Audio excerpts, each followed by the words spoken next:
Hi again, this is Mrs. Davenport, and I'm here to demonstrate for you the ear procedures, which would be ear installation and ear irrigation. So to begin, we have our supplies here on the tray. For this procedure, we are going to need to have gloves for myself. We will need to have cotton balls. We will need to have either a large syringe with a flexible little tip on it to go in the ear so that we don't damage the tympanic membrane or even the ear canal. Or we could also use this handy dandy ear wash container that also has the same little flexible tube on the end of it and a little splash guard. So this part is going to go into the patient's ear, and in here we'll have the fluid, and we'll just squirt and help to get that cerumen or whatever other debris may be in the patient's ear. We also will have a little basin that fits right under the patient's ear. So when we are flushing it out, all of the debris will come into the basin. And we have another little basin here that we will have very, very warm water. It can be a little bit warmer than room temperature or body temperature, because that wax, remember, is it's very thick, it's very oily, it's sticky. So the more warmth we can use to try to loosen that and to remove it from the ear, the better. We will do half strength, very, very warm water, and peroxide, because the peroxide will also aid in the removal of the cerumen or the earwax. For the installation, you need to have a medication that is specific to the ear. So, oh, come on, focus. In here, we have this little word here, and I see that it is not going to focus. But it says OTIC, O-T-I-C, or it has to specifically say for the ear, okay? This is a suspension. So that means that the medication in here, there's going to be a heavier medication in the fluid. So we want to make sure that we kind of roll it between our hands before we administer it. Not only does that create warmth in the medication, but it also helps to distribute the entire medication so that the patient's not just getting the very top of it, or kind of maybe just the base of it. So think about an Italian dressing, how when you let it sit for a little bit, all of the good herbs and everything settles to the bottom, and the oils, the fat is on the top. So it's kind of like this same thing. So when you mix up that Italian dressing, or you mix up your medication, you've got all of the flavor, all of the medication throughout the entire bottle, okay? So now we have our patient here. Hi, Jane.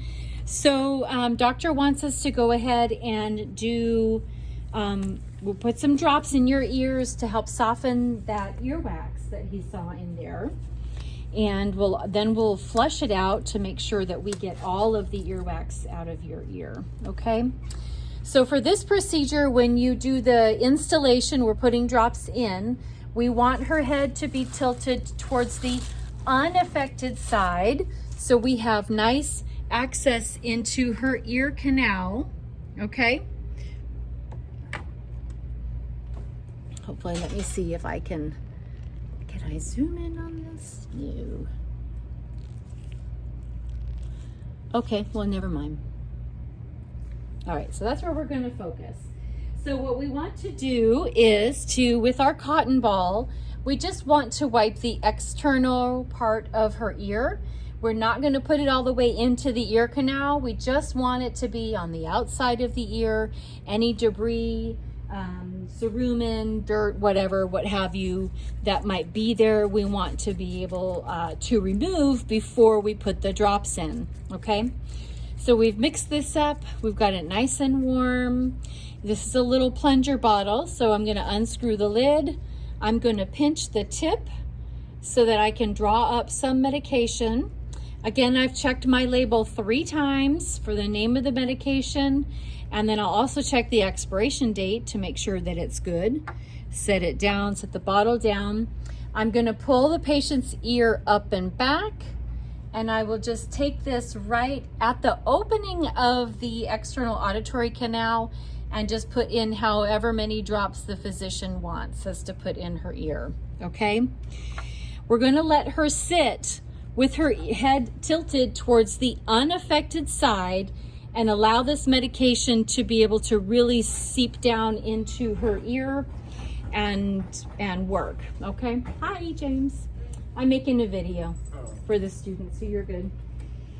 We're gonna let her sit like this for about 5 minutes. After 5 minutes, I'll take another cotton ball and I'll just take a little piece of it off like that and twist the end to make a nice little point.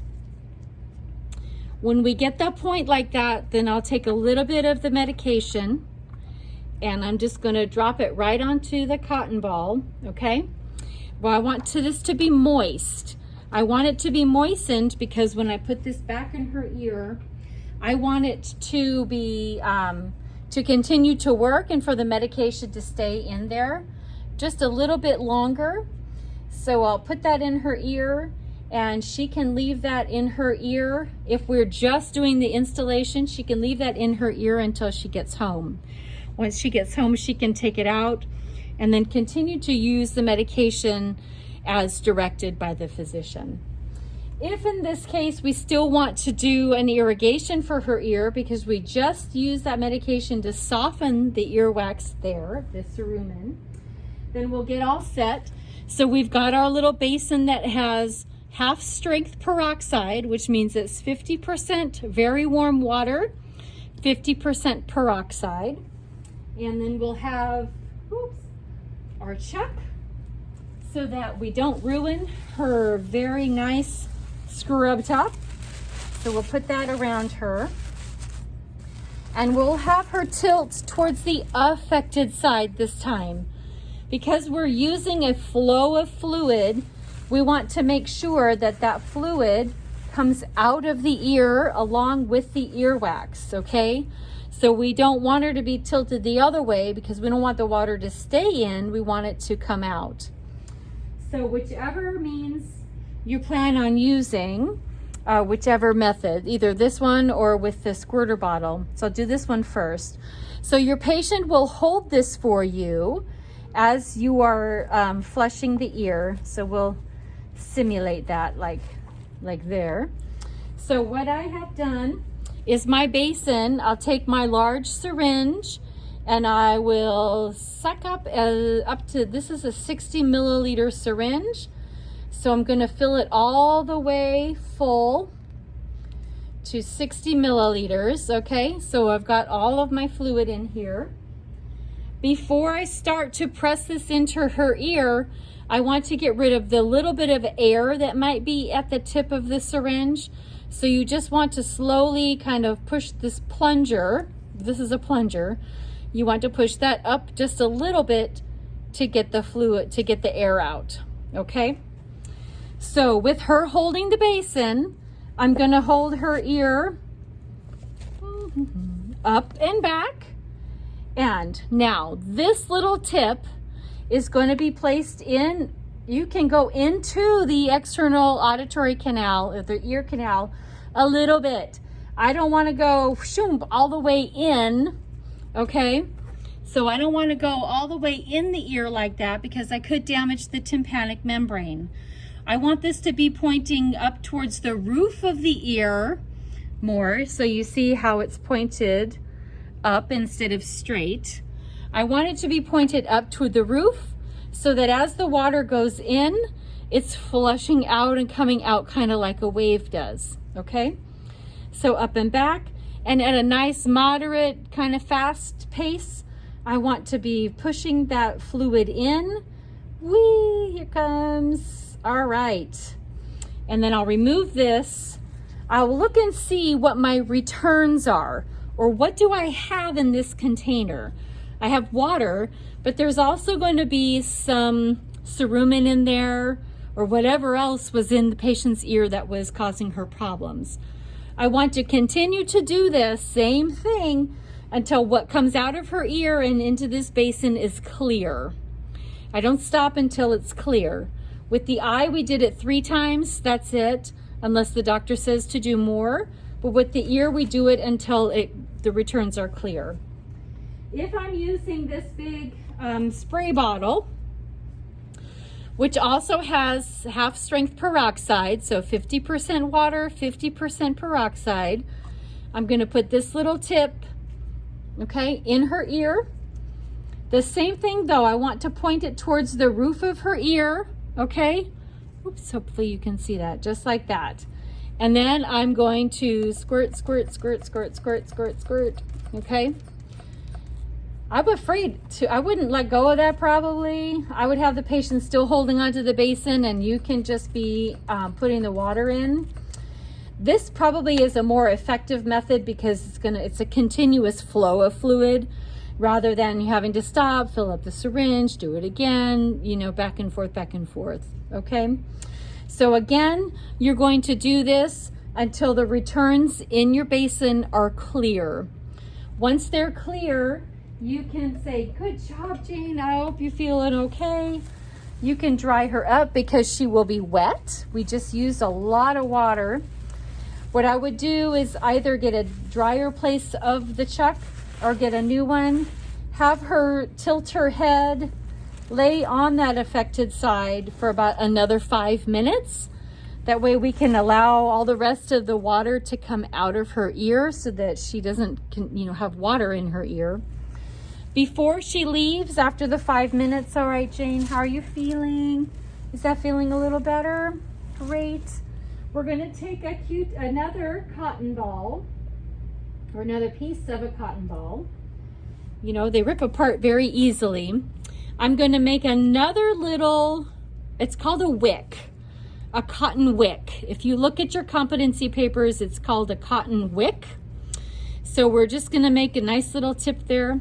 This one is going to be dry because I want to absorb the remaining water that's in her ear. So I'm just gonna put that right in her ear. Okay, that's gonna absorb the remaining water in there. And when she gets home, she can take that out of her ear and we'll just throw the chuck away and she is good to go. All right, so that is how you do an ear instillation and an ear irrigation. Please do let me know if you have any questions. I am here to help you. Thanks.